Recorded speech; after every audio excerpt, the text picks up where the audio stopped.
Sorti de son bunker et devant une foule d'admirateurs, Hassan Nasrallah a pris la parole ce mercredi soir, ouvrant son discours par un hommage aux 2 chefs terroristes éliminés ces dernières heures. Le secrétaire général du Hezbollah déclare ne pas avoir peur de la guerre.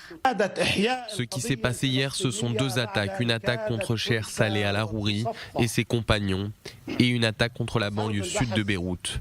Si l'ennemi pense pouvoir profiter de la situation, il doit savoir que nos missiles sont fin prêts. Nous ne craignons pas la guerre. Quiconque déclenchera une guerre contre nous le regrettera. Cela lui coûtera très cher. Ajoutons que l'assassinat du numéro 2 du Hamas ne resterait pas sans réponse.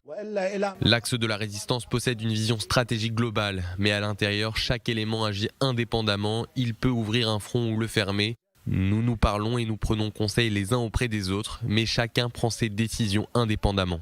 Rejetant ainsi les allégations selon lesquelles l'Iran avait commandité les attaques du Hamas le 7 octobre.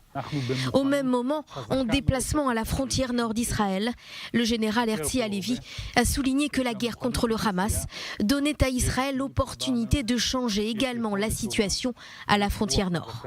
Nous sommes dans un très bon état de préparation dans le Nord. Je pense que l'état de préparation est à son apogée. Il y a beaucoup d'expertise, de grandes capacités et un moral élevé. Nous sommes très bien préparés dans tous les domaines et nous nous concentrons actuellement sur la lutte contre le Hamas. Cette guerre crée également une opportunité, dans ces circonstances très difficiles, de créer un changement très significatif dans la situation, au sud, au nord et en termes de stabilité régionale générale.